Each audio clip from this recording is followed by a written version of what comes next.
This year, a new journey begins. I didn't ask to go. I don't know where it leads. My bags are too heavy. They dislocate my joints. My connective tissue dissolves. I melt from within. What words describe when the body has no map? Ehlers-Danlos Syndrome. One doc or two? Syndrome makes it sound made up, but you don't look sick. Invisible doesn't mean imaginary. Some days the world is measured in breath without pain.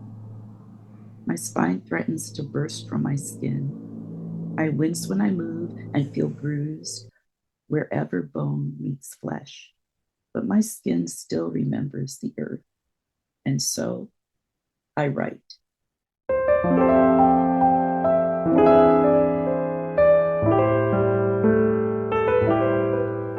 Welcome to Sensitive Stories.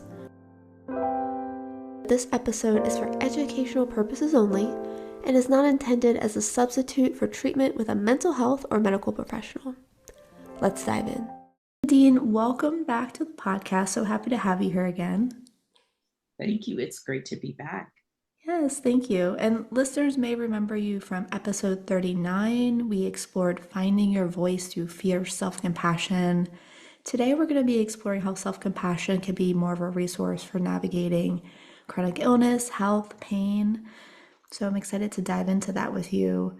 Could you share a little bit about your own journey with chronic illness? Well, it's definitely been a long and winding road and many years of misdiagnoses. And I think that's true with a lot of people who have these kinds of conditions. And by that, I'm talking specifically now about Ehlers-Danlos Syndrome. I wasn't familiar with it at all when I heard the diagnosis. I'd heard that I had fibromyalgia. I heard many other things at some point. Sjogren's syndrome was mentioned, autoimmune issues. And I kind of gave up having a definitive answer that made sense. But I went to see a rheumatologist in the spring after a journey, and I came back and my entire body was, essentially feeling as if it was falling apart. And this was after a series of 3 surgeries in 2 years. And the rheumatologist had me do a test, which involves bending and movement. And he looked at me and said, well, I can tell that you have what's called hypermobility Ehlers-Danlos syndrome. And I said, what is that? And what does that mean? And of course, that began my journey to understanding a little bit more about this condition that actually affects a lot of people, but a lot of people may be misdiagnosed or don't know that they have this. It's so true that it's not common knowledge. And I've seen clients go through this process of chasing down the diagnosis because doctors aren't necessarily familiar with it. There's not clear path of testing. And so I can imagine it was a surprise. Yes. Maybe, was it a relief also to know this is what's happening? It was a surprise and definitely a relief, because not only did it help me understand kind of the constellation of symptoms that I'd experienced, but also what my mother had experienced. And she was not diagnosed during her lifetime. This is a hereditary condition. But when I look back at what she went through, I really see a lot of it could have been caused by EDS. Yes, it's true. It oftentimes is passed down, and it's hard to see family members who maybe were struggling or suffering and not knowing why. Yes. And now I imagine you're putting those pieces together. Yes, I'm putting them together, but I think I had a period of a little bit of anger, if I can really call it that. And the anger was just at not having been believed many times, having been told that, oh, it's just depression, or it's just in your head, or you're exaggerating the level of pain, so much so that there were times that I couldn't be honest about what I was feeling because I felt that I was being judged. And I do know that medical racism is a real thing, especially affecting women of color. It's here in Belgium as well.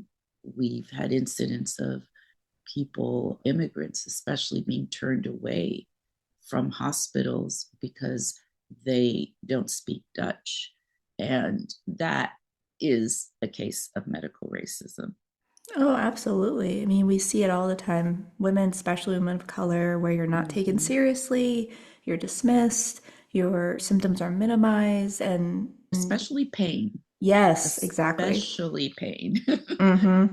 Like you're supposed to be, and I don't know if this is true for you, but this is what I've heard from a lot of women of color that, you're supposed to be tough, so you shouldn't be complaining about Mm-hmm. pain. Mm-hmm. When you're a human who's, That's right. Well, and it's interesting because also through our own cultures, sometimes that's reinforced. So when you grow up in a culture like Haitian culture, where people have been through so much through the generations, that toughness is prized as a virtue. The ability to withstand a lot is something that's valued.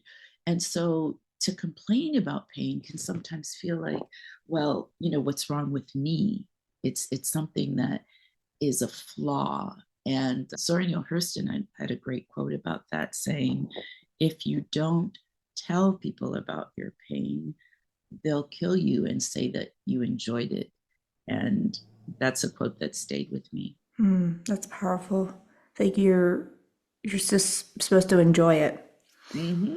Or Wow. you're not saying anything, so it Right. must be fine. Right, exactly. How could you not be in pain? It's dehumanizing.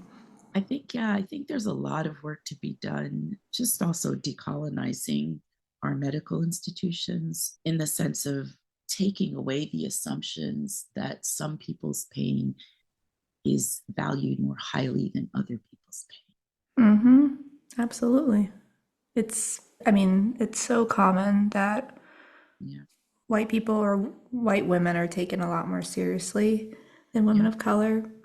yeah, And so this is something, I mean, it's just having seen other people go through the EDS diagnosis process, it feels like a miracle when it actually happens. yeah. I'm so glad that you're able to, bring this up because for Mm-hmm. me, as I said, I felt very alone and isolated for many years, partly by my own pain and by the fatigue. So it's the combination of pain and fatigue that really can wear people down. So I felt physically and emotionally isolated. And then being in a new country, a new culture, I had to adjust to that. And what I found is that when I discovered or when this diagnosis was revealed to me and I educated myself, I also found a community of people who offer support and who know and who can give advice from a place of knowledge and understanding and compassion. Mm-hmm. I mean, community is so important to know Yes. that you're not alone. Yes. You're not crazy. You're not Yes. being dramatic. That's right. Especially Right. when you're told, you don't look sick. Right, Because exactly. it's invisible and hidden. And Mm-hmm. that's another, if you think about it, it's another sort of moral judgment on you. But you don't look sick. You're supposed to look sick if you're really sick.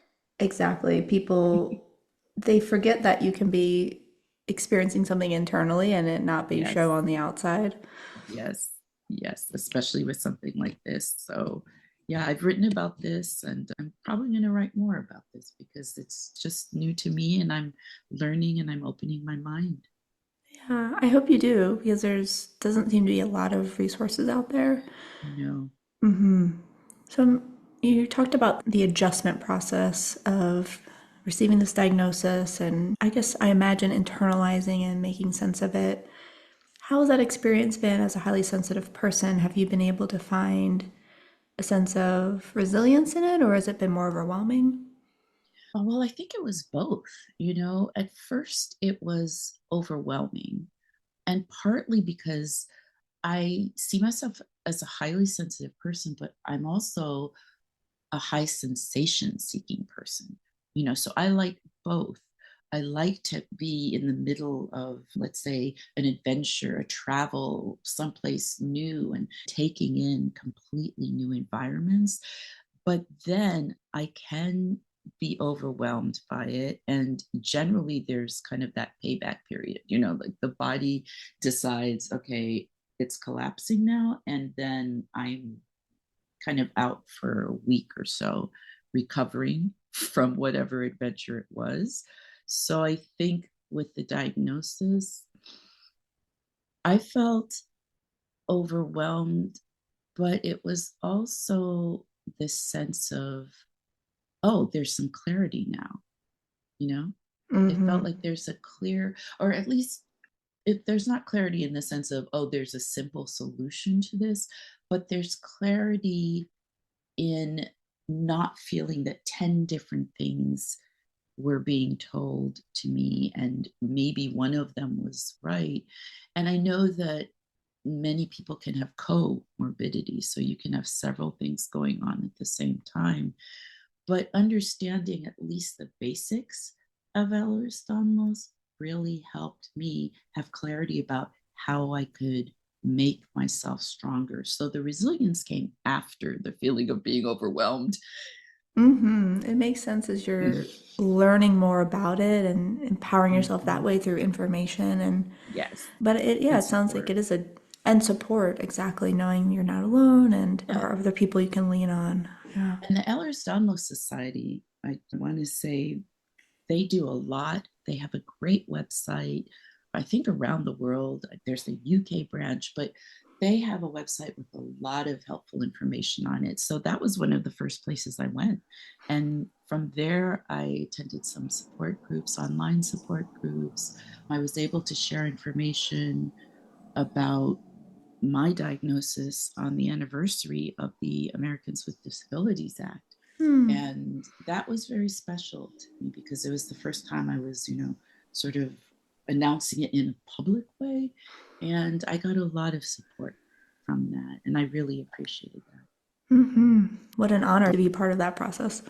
When you're going through this process of understanding your body in this new way, and I'm curious, how can you listen with care, with curiosity, instead of getting frustrated that you have to maybe take a week off or disengage when you had something planned, or your high sensation side doesn't get the nourishment it needs? Yes. How can you take care of yourself in that? Well, that's always the balancing act. It's Mm. the balancing act of, when I think of Ehlers-Danlos, I think of it in a metaphorical way as well, because it's connective tissue. So I think of the fact that the connective tissue is being strained and pulled. And what do you do when that happens? Well, you try to strengthen yourself from within. You try to strengthen the muscles that hold together the joints, that hold together the fascia. That helps. It doesn't solve everything. So, my idea of strengthening those muscles is doing things like recalibrating, taking time to be in the natural world, taking time to sleep and rest when I need to, instead of letting myself burn myself out and then recovering from that. The binge or famine way of doing things is not going to work for me anymore.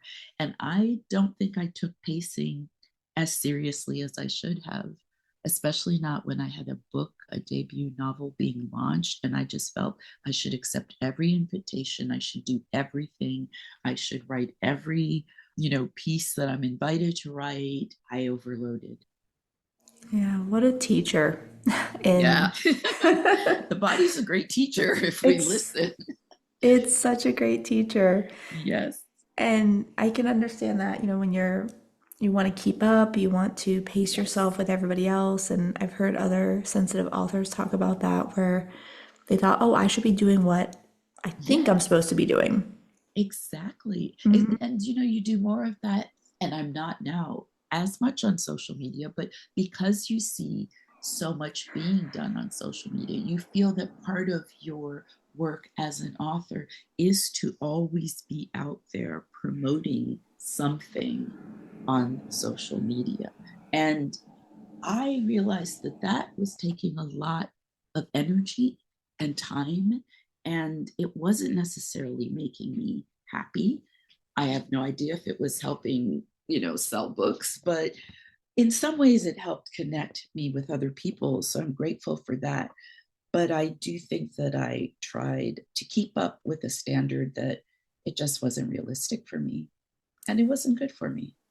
Right, it's not sustainable. I mean, it's not good for No. us generally, but especially if our bodies are managing a chronic health condition or Yes. any type of stressor. And we can really push ourselves over the edge, but it's hard. Yeah, there's a lot of It's pressure, right, to guilt. keep up.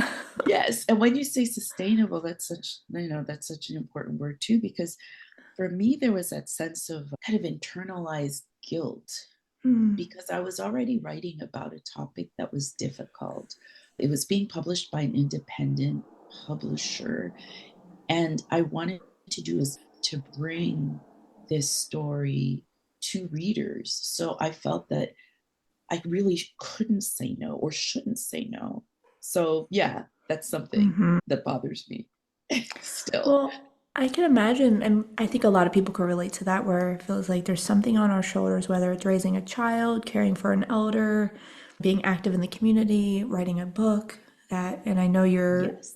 your book had strong personal and cultural roots for you. Yes. So of Yes. course you want to get it out there, but also trying to take care of yourself in the process so you can continue doing the work. Yes.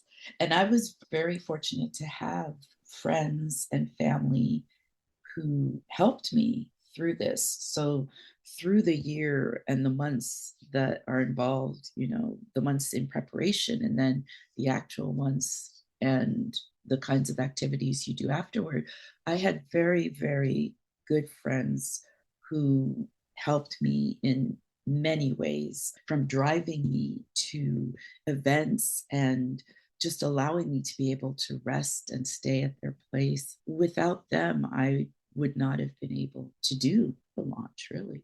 Hmm. Yeah. It does take a village, it takes a community. Yes. And Yes. I don't think having, I'm in the process of writing a book now, you just don't realize how many people are behind the scenes lifting up a book, That's right. getting it out into the world. And we really need to lean into those folks. Yes. And to always be saying thank you because they're Yes. making it possible. Hmm. And, not only our family, our partners, spouses, but, the editors, the copy editors, the people doing the design, the cover art, everyone. It's an amazing Everyone. process. And it's so collaborative. And yet, really, only one person at the end is the face of the book, which I find interesting. It's true that behind that one person, there's maybe 10, 20, 30 Oh, people. yes. Yes. Yeah. Hmm. Yes. How is it for you? And maybe we should, if you're open to it, just say a few words about your book for folks who maybe Sure. didn't hear the last conversation. Would you be open to Yeah. that? Sure, sure. I mean, my book was set in 1930s Haiti, and it was based on the real life research of the anthropologist and author Zora Neale Hurston, who went to Haiti on a Guggenheim Fellowship to research zombies and voodoo and traditional beliefs in both Jamaica and Haiti. But the Haitian part of her work was what interested me because she mentioned a woman who helped her. And actually, this woman named Lucille was in the epigraph of a book called Tell My Horse. And there was nothing known about her. And I just started to wonder, who was she and how did she help Zora? And what kind of person would she have been growing up in Haiti during the American occupation of 1915 to 1934? So it started with a question, it started with a mystery. And I believe in writing about what interests you and what you don't know about. And that's how the novel began. And then from there, it grew into a novel in verse. So it was a novel in prose. And then I broke it up and started to write it in poems. And poetry was always my first love. So it was really a return to my first love. Oh, it's so beautiful, Nadine, that it was this personal exploration, curiosity for you. And And I yeah, have to say, based on a lot of my mother's stories about, right. yes, about her own grandmother. And, you know, I don't know if these stories were true or not, but the character that she painted of this very strong, independent, defiant woman was the character that formed Lucille, my main character in the novel. So my mother's stories were very, very important, and the novel is dedicated to her. You're carrying those stories on in this book. Yes, Oh, yes. I love that so much.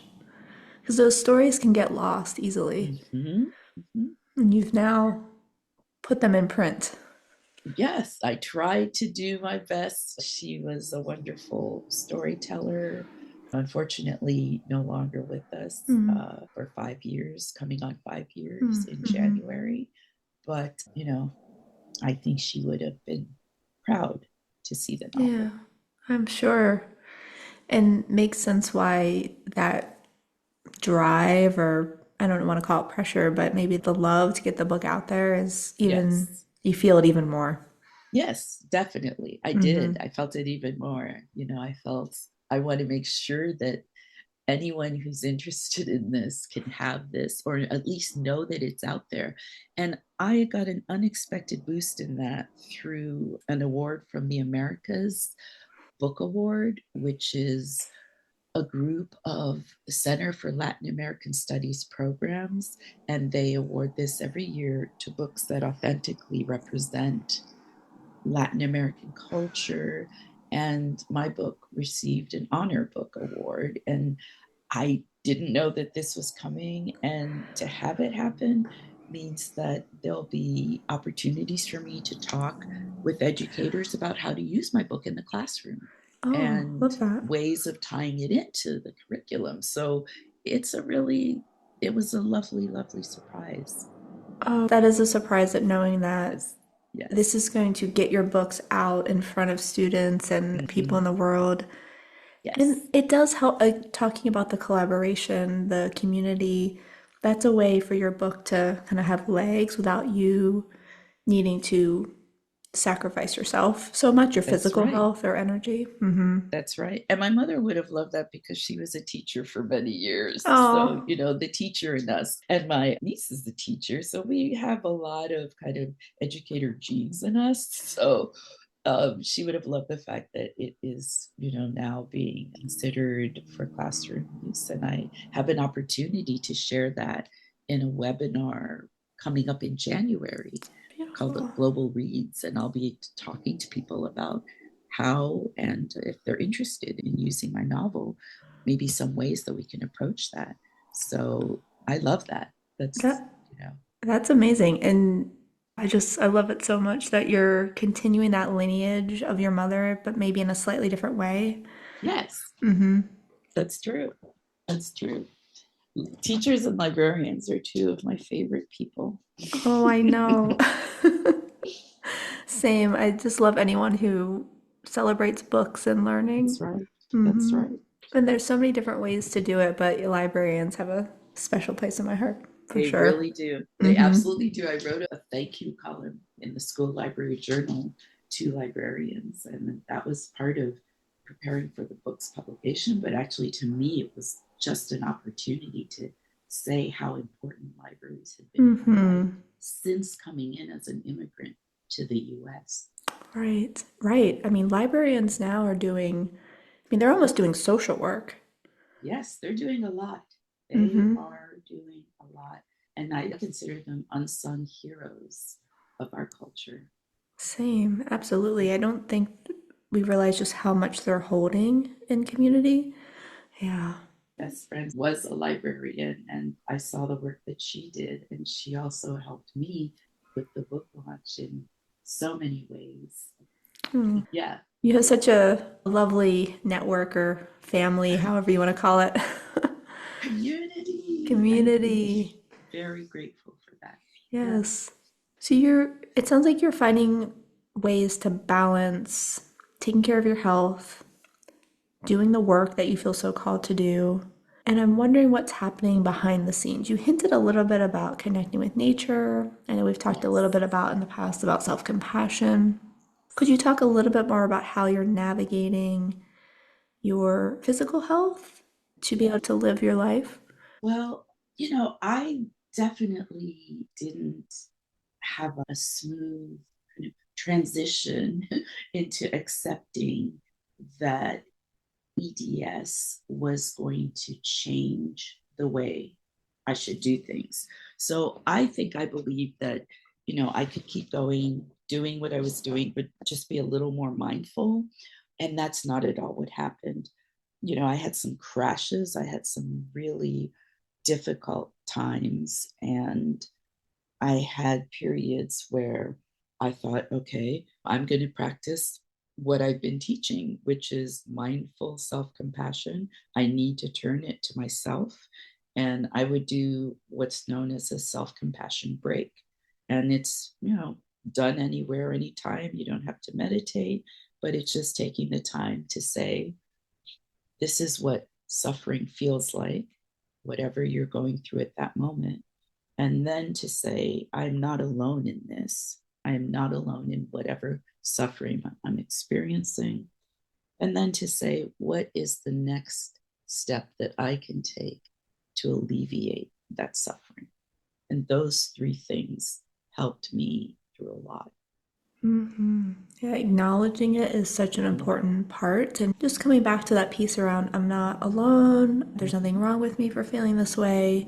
Just remembering that other people experience this too can be so powerful. And then, yeah, taking an action around it. And Yeah. that was the action. The action to, answer it more specifically was to say, okay, what is helping me? What will help me out of this crisis is to return to what I love. And what I always loved as a child was poetry. And so I returned to poems and just started compiling a book and a Hmm. collection. Before I knew it, it was growing again into a collection. And I realized that poetry was a form that was natural to me. It was almost like breathing, and it brought me a lot of joy. Hmm. Mm-hmm.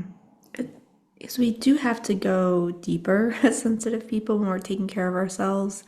It's not just the kind of superficial self-care, but it's like, yes, what lights me up? What fills my Mm-hmm. soul?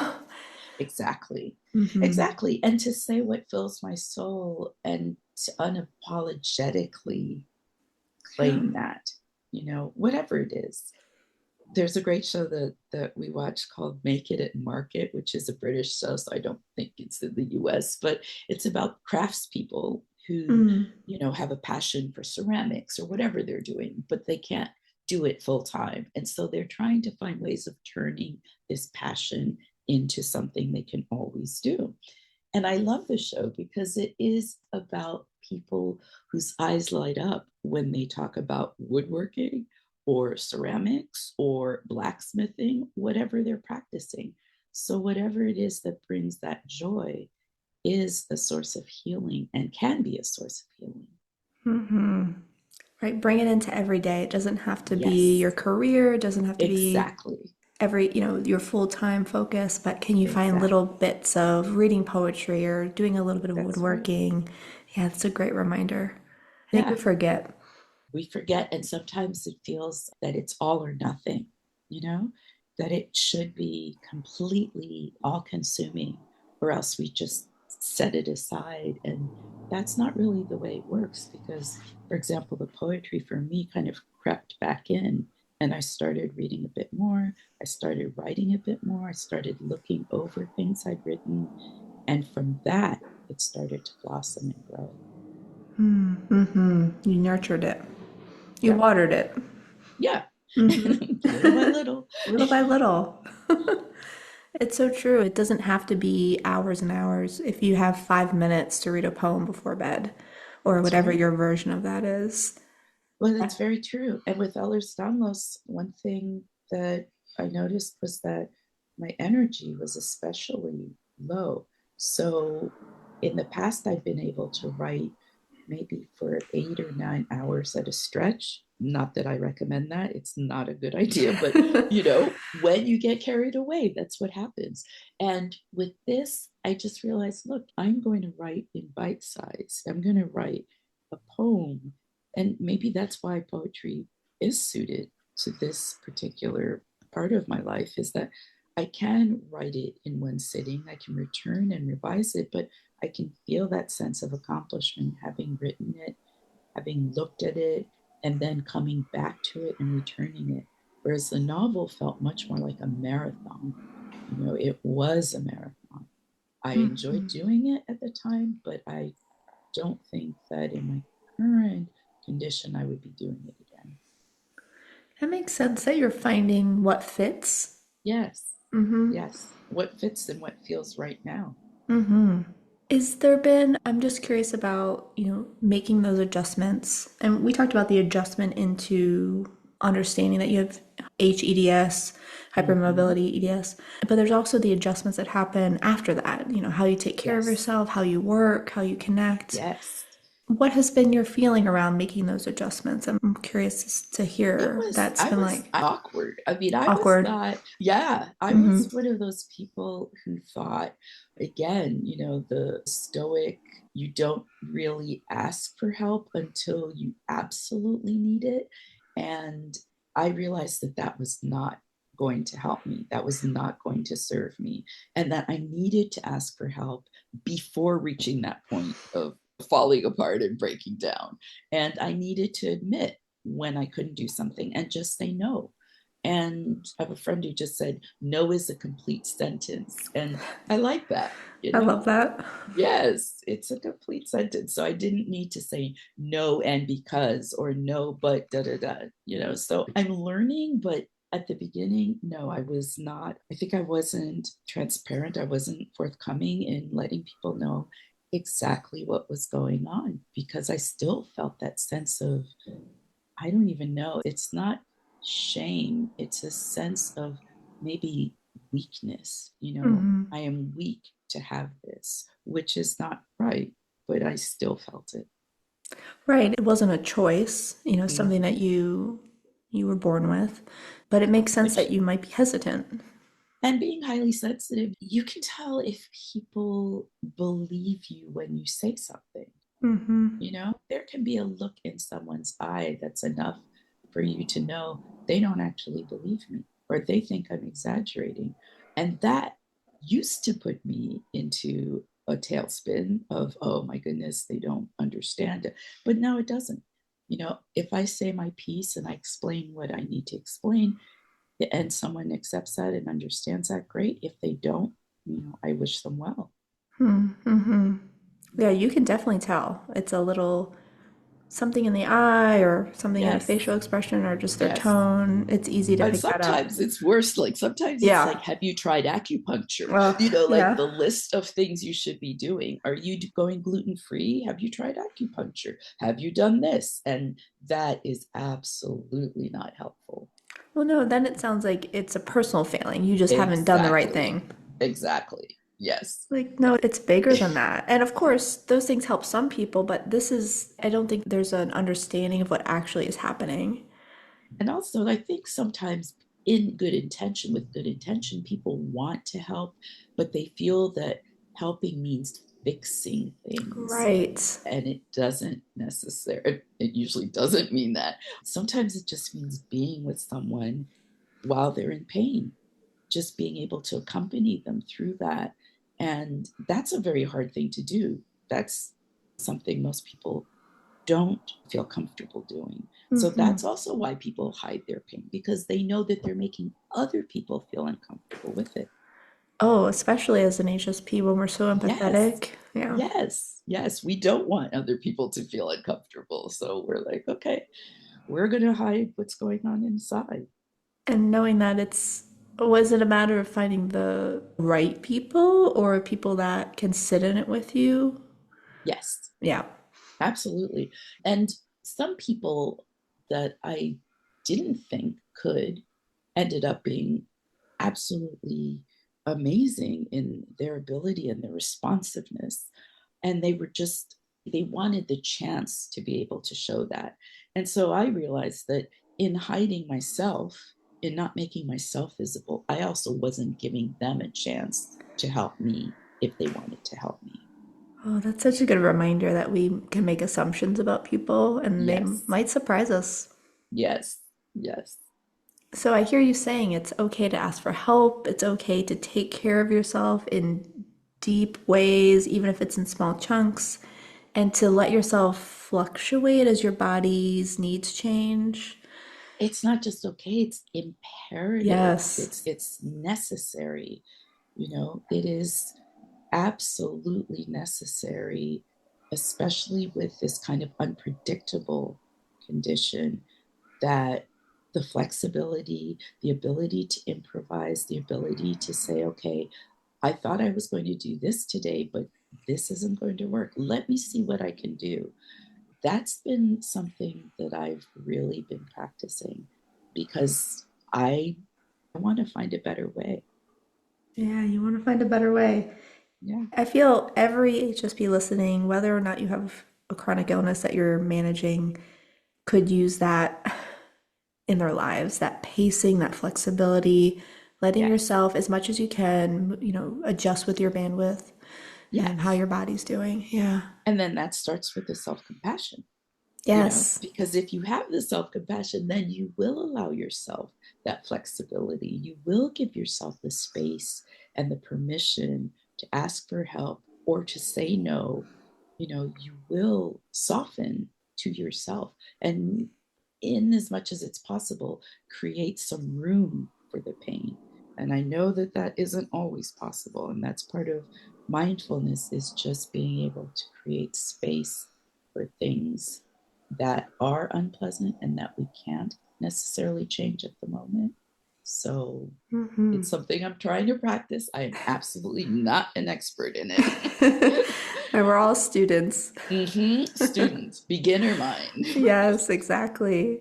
And that self compassion is really the foundation. It's how you talk to yourself, it's how you treat yourself. And I'll be sure to share. Kristen Neff has a recording of the self compassion Yes. break. I'll make sure I share that in Yes, the show thank notes. you. I'm so glad. She's got great resources, all of them free on her website. And that self compassion break is on the website. I believe there's even a video where she demonstrates doing it, which is a very nice video because, the movement, the self consoling gestures involved are very helpful as well.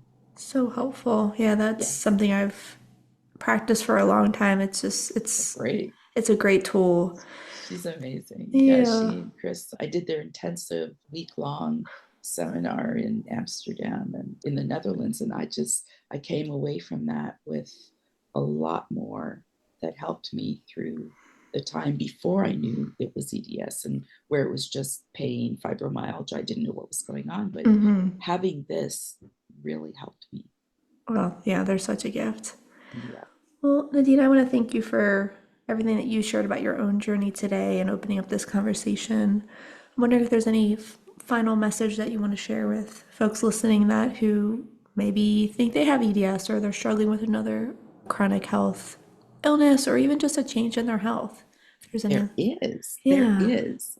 One is that through a lot of work, but also just the intuitive knowledge we have, we know that connecting with others and also with the natural world is a very strong healing force.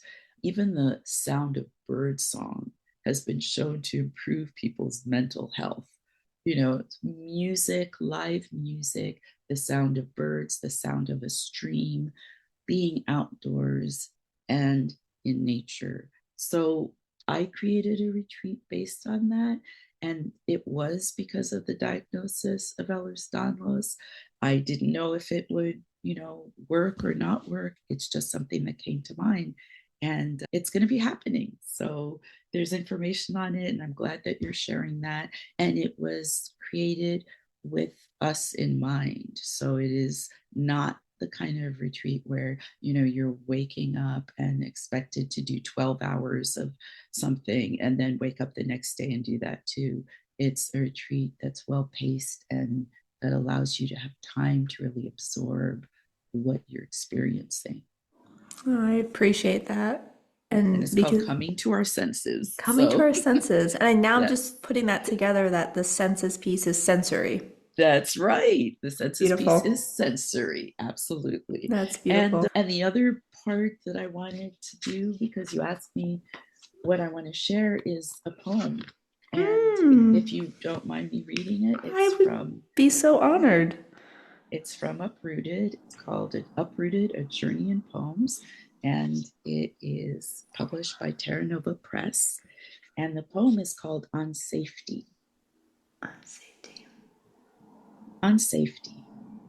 When the storms of life come bearing down, threatening to lash you senseless, seek shelter. Find the warm blanket you caress, like the felted fur of your cat, curled before a glowing hearth of breath that fills both heart and earth. Breathe. There's always time to curse the darkness. After the tears, light a honeycomb candle and heal your own sun. The bridge from sorrow to joy may seem to vanish in the flood, but who says you can't join those who cross over with the single braided rope of gratitude?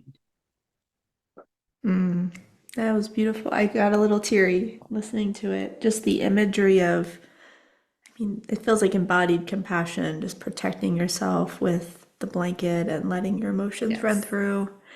embodied, absolutely. Yeah, That's a great term, embodied compassion. I love that. That's what I try to write in my poetry, is through the senses. So I feel that. Is there any just last words that you want to say about the poem, what it means to you, or any of the symbolism, I or we can leave it as is?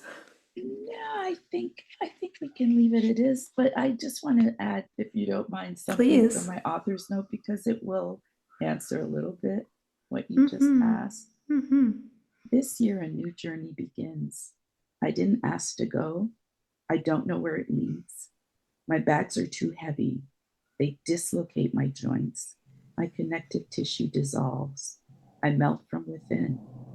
What words describe when the body has no map? Ehlers-Danlos Syndrome. One doc or two? Syndrome makes it sound made up. But you don't look sick. Invisible doesn't mean imaginary. Some days the world is measured in breath without pain. My spine threatens to burst from my skin. I wince when I move and feel bruised wherever bone meets flesh. But my skin still remembers the earth.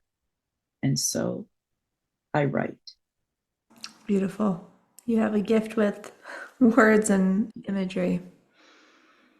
Well, it comes from love, It joy. does. I feel that. I really do feel that. Thank you. There's a depth to it. Well, I'm glad. And, thank you for giving me this chance to talk about this. I've always learned a lot from our conversations Oh, and from the episodes that you have. I learned a lot and am learning from the thank guests you've you. had. So thank you for doing this. Thank you, Nadine, and I'm honored to have your voice in the mix and to hear your lived experiences and what it's been like for you uncovering this part of yourself and how you're integrating it into your life and your work and finding community in it. And so many gifts in our conversation from today that I know everyone is going to resonate with. And those that maybe know they have EDS or suspect they have it or maybe aren't sure, this is an especially important conversation. Well, I'm great you're making this possible. And, I hope people will get in touch and contact and connect Mm-hmm. and we can help each other. We don't have to Hmm. be isolated. That's such a good reminder. We can help each other. We can find community Yeah, even from afar. that's right. Yeah, as we're Like doing. this. Yeah, exactly. It's such a gift. So I'll be sure to share all of your resources, your retreat, your books, Thank you. and how people can contact you. I'll share all that in the show notes. So thank you so much. Thank you.